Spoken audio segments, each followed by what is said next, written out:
हे everyone, studios learning classes में फिर से आपका एक बार स्वागत है। और आज हम पढ़ने जा रहे हैं क्लास 10th की जो बुक है आपकी गोल्डन रेज, उसी का चैप्टर नंबर 4 है, जिसका शीर्षक है the tale of the Bishnoi, जो लिखा गया है माधव धनंजय गौडगिल के द्वारा।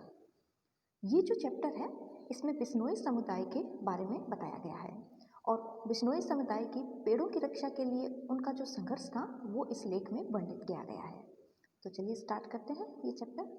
Today Marwar is a treeless waste of sand and rocks. लेखक कहते हैं कि आज वर्तमान काल में जो मारवाड़ क्षेत्र है, राजस्थान का जो मारवाड़ क्षेत्र है, जहाँ पर जोधपुर की साइड का जो क्षेत्र है वो आता है, तो आज के वर्तमान युग में जो मारवाड़ का क्षेत्र है वो पूरी तरह से बंजर हो चुका है, क्योंकि वहाँ पर पेड़ नहीं है, वहाँ पर सिर्फ धूल है और चट्टानें हैं। The only growing things as thorny shrubs, a few tufts of short grass and an occasional stunted bear and babul tree. यहाँ उगने वाली चीज़ों में सिर्फ कांटेदार झाड़ियाँ हैं, छोटे मोटे घास के गुच्छे हैं या फिर अर्ध विकसित बेर या बबूल के वृक्ष हैं, जो भी कैसे उग गए हैं, संयोगवश, by fate. But incredible, you can even in this desert come across the old village with groups of well-known khichdi trees।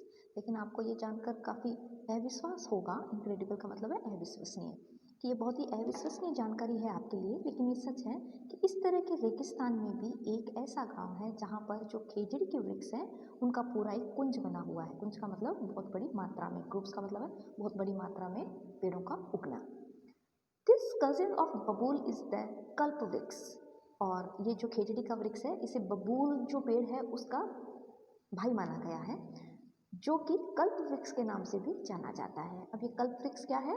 The tree that fulfils all wishes, एक ऐसा पेड़ जो आपकी सभी मनोकामनाओं को पूरी करता है। A full grown camel can enjoy a midday siesta in its shade. एक पूरा का पूरा जो वयस्क ऊंट है वो उसकी छाया में आराम कर सकता है। मिड डे सिएस्टा, सिएस्टा का मतलब होता है कि दोपहर के समय में जो हम आराम करते हैं या सुस्ताते हैं उसे कहा जाता है। It's foliage nourishes God. Foliage का मतलब है कि जो पेड़ की शाखाएं या जो पत्तियां होती है उन्हें कहा जाता है।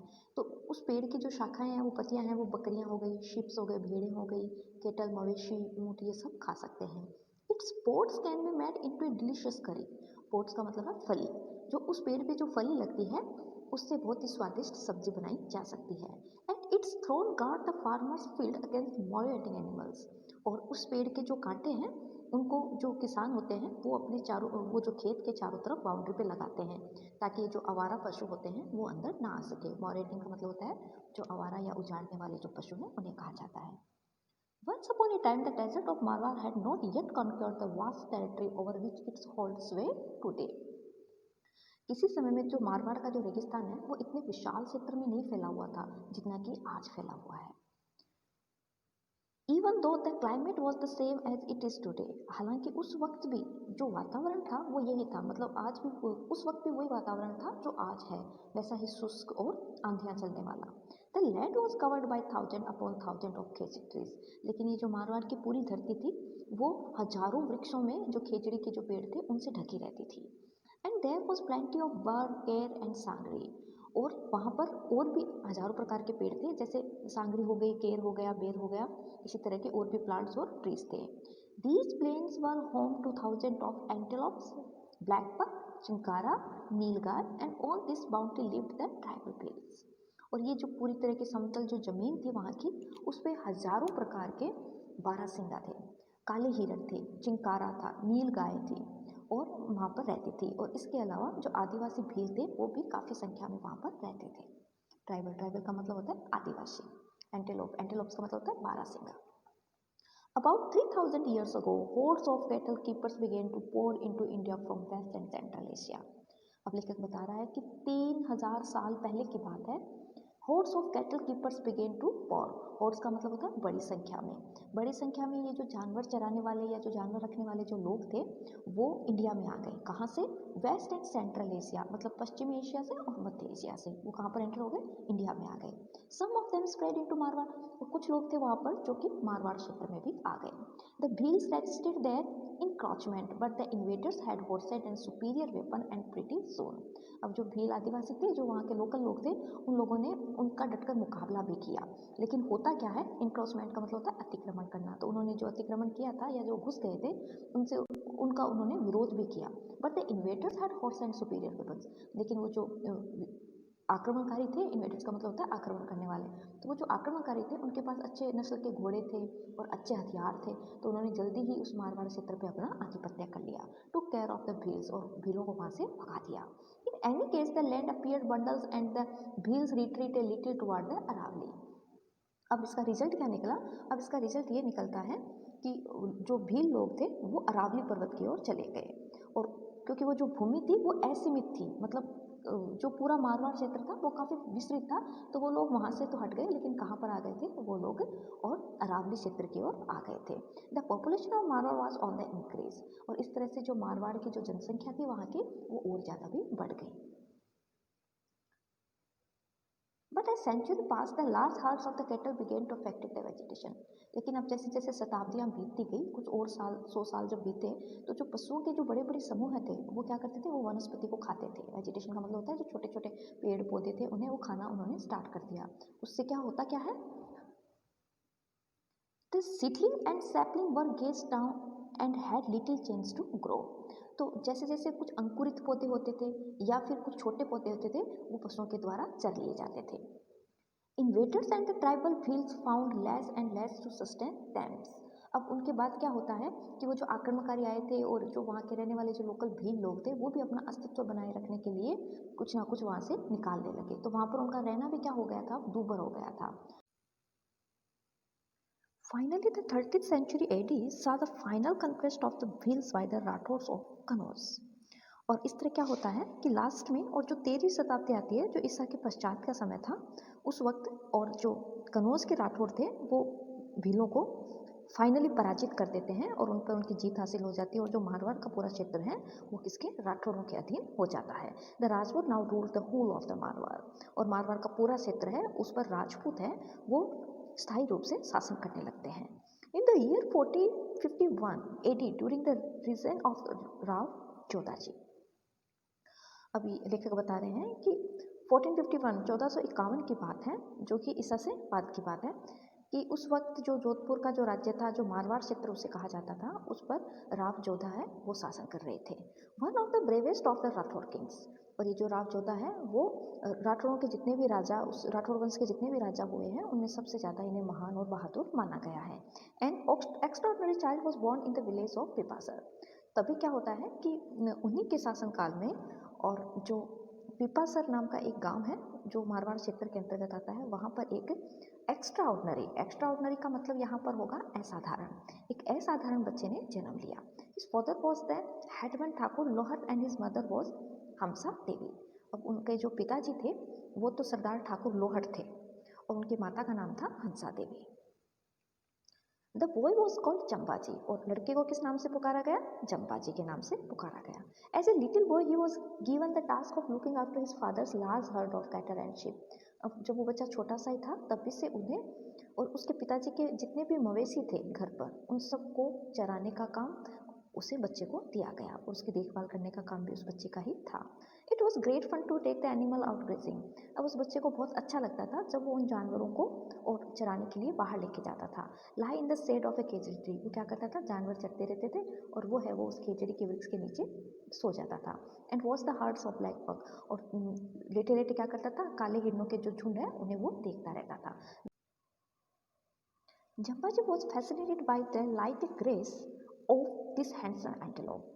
अब जो जम्बाजी थे जब वहाँ पर खेजड़ी के वृक्ष के नीचे लेटे लेटे जब वो और हिरणों को और उनको देखते थे तो वो बहुत आकर्षित हो जाते थे, और वो सबसे ज़्यादा आकर्षित होते थे उन सुंदर एंटेलोप का मतलब है हिरणों को। उन सुंदर हिरणों की शानदार तरीके से चाल जब वो चलते थे तो वो उन्हें बड़ा आकर्षित करती थी। इसमें लाइट का मतलब है शान से चलना। तो वो जिस तरह से चलते थे वो जो हिरण वो उन्हें काफ़ी पसंद आते थे। And thought that there was no sight more enthralling than a fight between two well grown stag. और वो हमेशा यही सोचते थे कि इससे ज़्यादा सुंदर दृश्य और कुछ नहीं हो सकता जब दो वयस्क जो 12 सिंगा होते हैं वो एक दूसरे से लड़ते हैं। When Jambaji was 25 years old, और जब जम्बाजी वो 25 साल के हो गए, एक great disaster overtook the whole region. उस वक्त क्या होता है कि पूरे क्षेत्र पे एक भयंकर अकाल पड़ता है। The small quantity of rain that use to come regularly ceased all together, और बहुत ही कम मात्रा में है वहाँ पर बारिश होती थी। The worst suffer were the cattle, सबसे ज़्यादा जो परेशान हुए उस अकाल में वो थे मवेशी जानवर। In the first year of the drought they could eat the bajra straw spread in the house. अब जब अकाल का पहला साल था तो वो जो मवेशी लोग थे वो क्या मवेशी जो जानवर थे वो जो बाजरे की जो भूसी होती है जो घरों में स्टोर करके रखते हैं वो खिलाई गई जानवरों को। The second year was very bad, अब दूसरा साल तो और भी ज़्यादा बुरा था। There was not a blade of grass left standing anywhere, मतलब घास का एक छोटा सा तिनका भी कहीं नहीं बचा था पूरी धरती के ऊपर। People hacked at any trees they could find and fed the animal on the leaves, और लोगों को कुछ भी अगर पेड़ दिख भी जाता तो उसके तने को वो काट लेते थे और अपने एनिमल्स को उसकी पत्तियां वगैरह खिलाकर उन्हें जिंदा रखने की कोशिश करते थे। But even so there was not enough browse for all the hungry animals, लेकिन इतना कुछ भी उन जो भूखे जानवर थे उनके लिए ये सब पर्याप्त नहीं था। And the drought continued for 8 consecutive years, और इस तरह से वो जो अकाल था वो भयंकर चला था, लगभग 8 साल तक वो वैसा ही स्थिति वहाँ की बनी रही।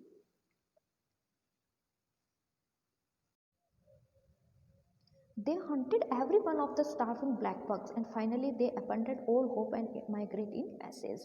और यहाँ तक कि वो जितने भी भूखे वहाँ के काले हिरन थे उनका भी वो लोग शिकार करके उन्हें भी खाने लग गए। और लास्ट में क्या होता है, जब उनकी सारी होप सारी आशाएं जब मिट जाती है उसके बाद वो वहाँ से चले जाते हैं, मतलब उस इलाके को वो छोड़ देते हैं। अब इसके बाद देखिए क्या होता है student, tens of thousand of cattle perished on the way, मतलब रास्ते में 10,000 से भी ज़्यादा जो पशु थे वो मर रहे थे। By now the whole country was barren, इस वक्त जो पूरी जो उनकी वहाँ की धरती थी वो बंजर हो चुकी थी। There was not a tree in sight for mile together, मतलब दूर दूर मीलों मीलों तक कोई भी पेड़ वहाँ पर नहीं दिख रहा। नॉर ए सिंगल काउ, कोई भी गाय नहीं थी, कोई भी काले हिरन अब वहाँ पर नहीं बचे थे। The only people to hold on were big landlord like Jambaji's father with huge storage of bajra that somehow lasted through the difficult time। अब वहाँ पर बस थोड़े बहुत जो अमीर लोग थे वो ही वहाँ पर बचे हुए थे, जैसे कि जम्बा जी के पिताजी हो गए, क्योंकि उनके पास पहले से ही खूब सारा जो बाजरे का जो अनाज है उसका स्टॉक था, तो वो लोग उन्हें खाते रहे और वहाँ पर उस कठिन समय में भी वहाँ पर जीवित रहे। Jamba ji was much affected by this drought, अब जम्बा जी है जब उन्होंने इस अकाल को देखा तो वो बहुत ही प्रभावित हुए। Many were the night he spent in wakefulness because of the suffering he saw around him। पता नहीं कितनी रातें थी जो उन्होंने जाग के ही काट दी। क्यों? क्योंकि वो चारों तरफ जो उनकी जो स्थिति थी वहाँ की वो देख देख के उन्हें नींद भी नहीं आती थी।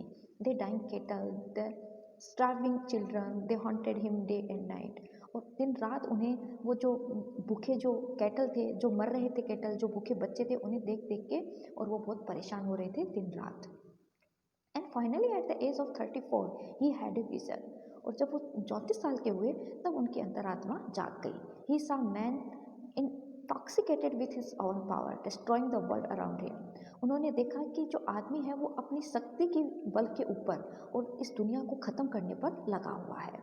यहाँ पर देखिए इंटॉक्सिकेटेड का मतलब होता है स्टूडेंट नशे में, मतलब वो नशे में अपनी शक्ति के नशे में इतना पागल हो गया है कि वो अपनी पूरी दुनिया को ही नष्ट करने पर तुला है। And he decided to change it all, और उसी वक्त वो ये निश्चय लेते हैं कि वो इस स्थिति को बदल देंगे।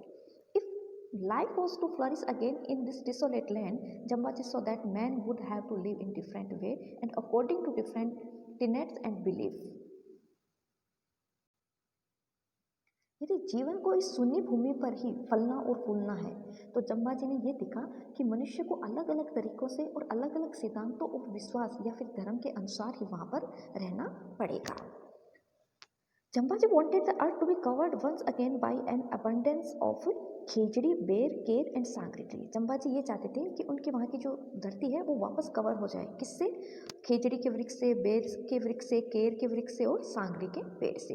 ही wanted herds of black buck to frolic again. वो ये चाहते थे कि वापस जो काले हिरन है वो उन्हें दौड़ते हुए दिखे।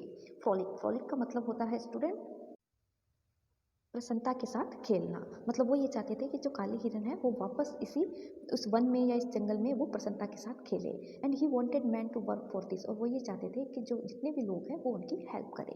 जम्बा ji knew the way to achieve this, और जम्बा जी जानते थे वो रास्ता कि ये सब चीज़ें कैसे वापस प्राप्त की जा सकती है। And he began to broadcast his message in the year 1485, और 1485 के आते आते उन्होंने ये जो पूरा उनका जो तरीका था, उनके जो विचार थे, इसका उन्होंने प्रसारण करना स्टार्ट कर दिया।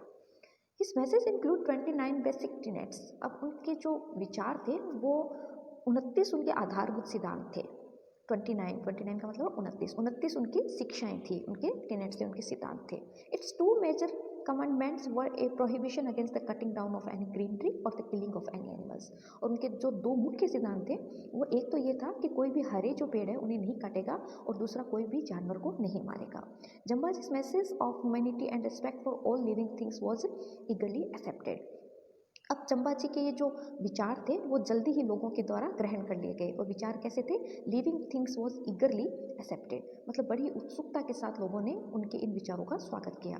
His teaching prompted the inhabitant of hundred of village to reclothe the earth with its green cover. और पृथ्वी को जो हरे वस्त्रों के आवरण में ढकने की जो उनकी शिक्षा थी वो सैकड़ों गांव के निवासियों को इस बात से वो उन्होंने उत्साहित हो गए। प्रॉम्प्टेड का मतलब है उत्साहित होना। जम्बाजी's फॉलोअर्स वर कॉल्ड बिश्नोइज और 29ers। और जो जम्बाजी के जो अनुसरण करने वाले थे, जो अनुयायी थे, वो बिश्नोई के नाम से या 29 के नाम से जाने गए। बिकॉज दे अधर्ड टू जम्बाजी's 29 परसेप्ट, क्योंकि उन्होंने जम्बाजी के जो 29 उपदेश थे उनका पालन किया था। They preserve the trees around their village and protected black bucks, chinkaras, peafowl and all other birds and animals. उन्होंने अपने गांव के चारों ओर के जो पेड़ थे उनको सुरक्षित रखा। काले हिरण थे, चिंकारा थे, मोर थे और अन्य पक्षियों और पशुओं की भी उन्होंने सुरक्षा की।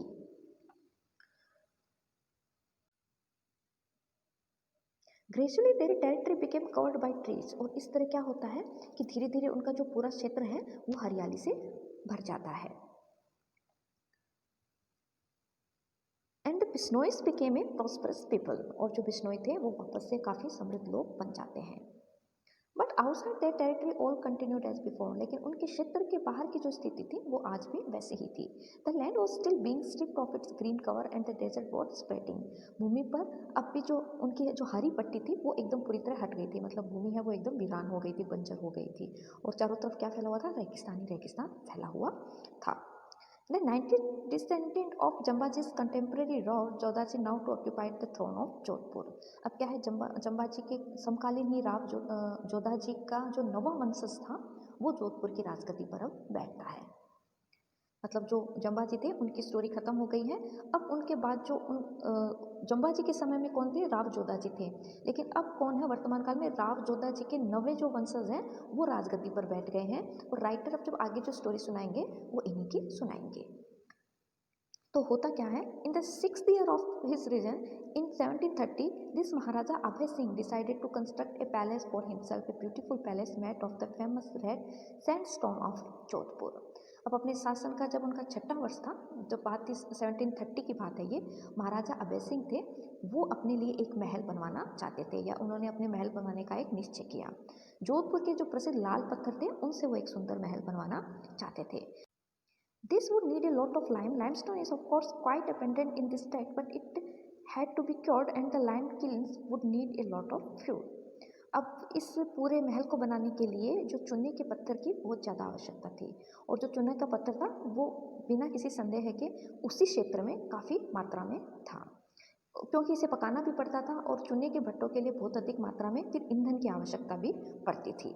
It was not an easy job to get so much fuel in the desert. तो इस रेगिस्तान में और इतना सारा ईंधन पाना कोई छोटी बात नहीं थी। But as luck would have it there was a large settlement of Bishnoi just 16 miles from Jodhpur. किंतु जैसा कि भाग्य में लिखा था, जोधपुर से केवल 16 मील की दूरी पर बिश्नोइयों की एक बहुत बड़ी बस्ती है, वहाँ पर रहती थी। These people had accepted Jambaji's precept nearly 2.5 century ago. और वहाँ के जो लोग थे वो अब भी जम्बाजी के जो विचार थे उन्हीं मानते थे, जो कि लगभग 200 से और 250 साल पुराने हो चुके, 250 शताब्दियाँ पुराने हो चुके थे।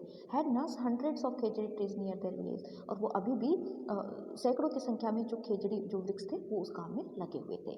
And there was excellent limestone to near one of their village Khejarli. और होता क्या है कि वहीं पर एक गांव है खेजड़ली, वहाँ पर सबसे अच्छा वो जो चूने का पत्थर था वो मिलता था। Abhay Singh Diwan ordered that the lime kilns be started near Khejarli to begin the construction of a place।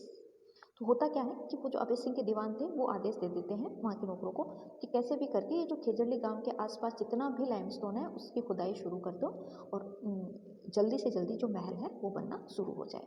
But when the worker got ready to cut the trees for fuel, they found that the Bishnois would not let them touch the tree. लेकिन जैसे उन worker ने काम करना शुरू किया और मतलब उन ट्रीज को काटना स्टार्ट किया ईंधन के लिए, तो उन्हें क्या पता चलता है कि वो जो बिश्नोई जो लोग थे वो वहाँ के पेड़ तो उन्हें काटने ही नहीं दे रहे थे. Their khejri tree must be left alone to cut these green trees was a violent for their religion. क्योंकि उनके लिए खेजड़ी पेड़ का कटना एकदम वैसा ही था जैसे कि उनके किसी धर्म के ऊपर आक्रमण हो रहा हो. The worker return to Jodhpur, तो वो जितने भी काम वाले थे वो वापस जोधपुर चले गए. The Diwan was enraged. What insolence. He personally accompanied the worker on horseback to Khejri village and ordered that the trees be cut. अब दीवान को जब ये सब बातें पता चली तो वो बहुत क्रोधित हुआ और उसने कहा कि ये क्या धृष्टता है या ये क्या बदतमीजी है. वह स्वयं उस घोड़े पे बैठ के और श्रमिकों के साथ खेजड़ी गांव जाता है और आदेश देता है कि इन सभी वृक्षों को काट दिया जाए. The axes were raised and the whole village gathered. और इस तरह कुल्हाड़ियाँ उठा ली गई और पूरा जो गांव था वो इकट्ठा हो गया. They begged that their religion be not desecrated. और वो प्रार्थना कर रहे थे कि किसी भी तरह से उनका जो धर्म है उसे दूषित ना किया जाए. They pleaded for the preservation of trees that their ancestor had nurtured our generation. और वो यही भीख मांगते रहे कि उन्होंने उन वृक्षों को जिनको कि उनके पूर्वजों ने कई पीढ़ियों पहले लगाया है उन्हें वो बचाने की गुहार करने लगे. But the Diwan was determined, लेकिन वो जो दीवान था वो भी एकदम दृढ़ निश्चय करके बैठा था. The trees must be cut to fuel the lime kilns. और चूने के भट्टों के ईंधन के लिए जो वृक्ष हैं उनको काटा ही जाएगा, वो बोला. He ordered the workers to go ahead, तो उसने फिर से उन श्रमिकों को ऑर्डर दिया कि आगे जाओ और उन सारे पेड़ों को काटो. But the Bishnois were determined to, लेकिन वो जो बिश्नोई थे वो भी दृढ़ संकल्प थे. And the most determined among them as a veritable incarnation of Durga Amrita Devi. और उन जितने भी वहाँ पर जो बिश्नोई थे उनमें सबसे अधिक जो पक्का निश्चय करने वाली थी वो एक माँ दुर्गा की अवतार थी और वो थी Amrita Devi. Veritable the wife of Bishnoi Ramkot, और जो कि रामकोट नाम के व्यक्ति की पत्नी थी. The trees will never be cut down unless you cut us down first, she said. और उसने कहा कि पेड़ तो पहले नहीं काटे जाएंगे, पहले आप लोग हमें काटिए फिर आप पेड़ों को काटिए. And calling to her 3 daughters to join her, और उसने अपनी 3 बेटियों को भी अपने साथ बुला लिया इस अभियान में. दे क्लेप्ट 4 ऑफ द ट्रीज, और वो चारों की चारों है वो पेड़ों के लिपट गई. The Diwan found and order that all 4 of them be cut down with the trees. लेकिन दीवान है वो फिर भी नहीं रुकता है और वो क्या करता है, उसको खूब क्रोध आता है और वो आदेश देता है कि इन चारों को वृक्षों के साथ ही काट दिया जाए. The axis fail and the brave women were cut two pieces. और इस तरह से वो जो कुल्हाड़ी है वो चल ही जाती है और चारों जो महिलाएं थी, जो बहादुर महिलाएं थी, उनके टुकड़े टुकड़े कर दिए जाते हैं. But the Bishnois were not to be cowed, लेकिन उसके बाद भी जो बिश्नोई लोग थे वो नहीं माने. More and more of them came forward to hug the trees and to be cut down with them. अब और भी ज़्यादा जो लोग थे अधिक संख्या में वो आगे आने लगे और पेड़ों के चिपकने लगे और कटने लगे. The news of this massacre spread rapidly and thousands of Bishnois rushed from their 84 surrounding villages to help their brave brother and sister.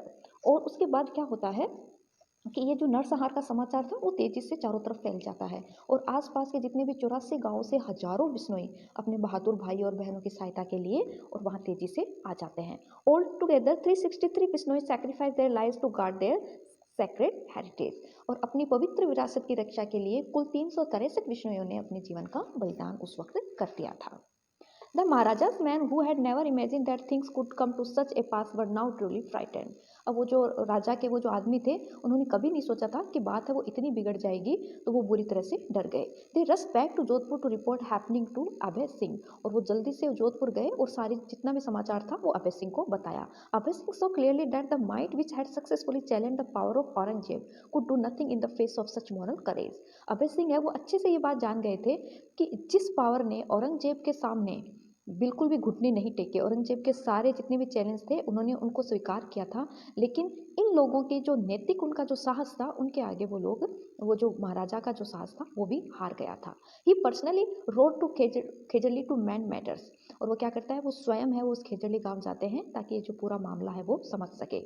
He assured the weeping agonized mass of thousand of Bishnoi that from now on he would fully respect their religious principle, और वो उन्हें ये विश्वास दिलाते हैं, उन रोते हुए और उन दुखी जितने भी हजारों की संख्या में जो बिश्नोई वहाँ पर थे, उन लोगों को विश्वास दिलाते हैं कि अब से सभी लोग उनके इस तरह के धर्म की, उनके सिद्धांतों की हमेशा रेस्पेक्ट, हमेशा इज्जत करेंगे।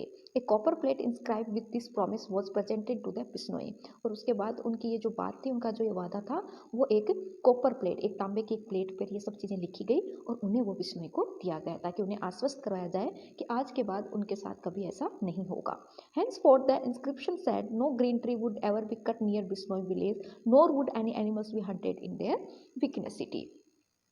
और उस पर यह खुदा हुआ था कि भविष्य में बिश्नोइयों के गांव के निकट न तो कभी भी कोई हरा वृक्ष काटा जाएगा और न ही कभी पशुओं का कोई शिकार किया जाएगा। 2.5 century have passed since this episode. अब इस घटना को भी 2.5 शताब्दियां हैं वो बीत गई है। बिश्नोइज have now been gardening the trees, giving succor to the wild animal of Rajasthan. लगभग 5 शताब्दियों से बिश्नोई इन वृक्षों की अभी भी रक्षा कर रहे हैं। राजस्थान, हरियाणा, मध्य प्रदेश के जंगली पशुओं की वो सहायता कर रहे हैं। Everywhere else the green cover of the Indian subcontinent has been ravaged and continues to be destroying at an ever accelerating pace. प्रत्येक स्थान पर, मतलब भारत का जो उपमहाद्वीप है, वो उसके भी जो हरे वृक्ष हैं उन्हें नष्ट कर दिया जा रहा है, और पहले की अपेक्षा में और तीव्र गति से इनको नष्ट किया ही जा रहा है। The thousand upon thousand of black buck that once roamed the Indian plains have all vanished without a trace. हजारों काले हिरण जो कभी भारतीय मैदानों में आराम से घूमते थे, वे सब अब क्या हो गए हैं, लुप्त हो गए हैं, और उनका अब कोई भी चिन्ह नहीं दिखाई पड़ता। But near the few Bishnoi villages, the greenery not only persists but also is ever on the increase, and around their village the black buck roam as freely as in Kalidas time near the ashram of sage Karna. किंतु बिश्नोइयों के कुछ गांवों के निकट न केवल हरियाली विद्यमान है, वरन वहाँ पर और भी ज़्यादा हरियाली हो चुकी है, और उनके गांव के निकट जो काले हिरण हैं वो भी आराम से और स्वतंत्रता से वहाँ घूमते हैं, और वो हिरण बिल्कुल वैसे ही लगते हैं जैसे कि कालिदास के समय में ऋषि कर्ण के आश्रम के निकट और वो जो काले हिरण घूमते थे, वैसे ही आज भी वहाँ पर काले हिरण घूमते हैं। Akbar was so amazed to see these herds of fearless black buck near Bisnoi's temple that he personally recorded his wonder at witnessing a scene from Satyayug, the age of truth, in this Kalyuga, the corrupt present. और अब आगे क्या बताया है लेखक ने कि बिश्नोइयों के मंदिरों के निकट आज भी बिना डर के जो काले हिरणों के झुंड है, उन्हें देखकर एक बार महाराज जो बादशाह अकबर थे वो भी काफ़ी सरप्राइज हो गए थे, और उन्होंने कहा था कि इस भ्रष्ट कलयुग में सतयुग का इतना सुंदर दृश्य जो उन्होंने देखा है, और इस तरह के जो दृश्य के वो साक्षी बने हैं, वो अपने आप में आश्चर्य है, और वो व्यक्तिगत रूप से वो इससे बहुत ही ज़्यादा प्रभावित हुए थे।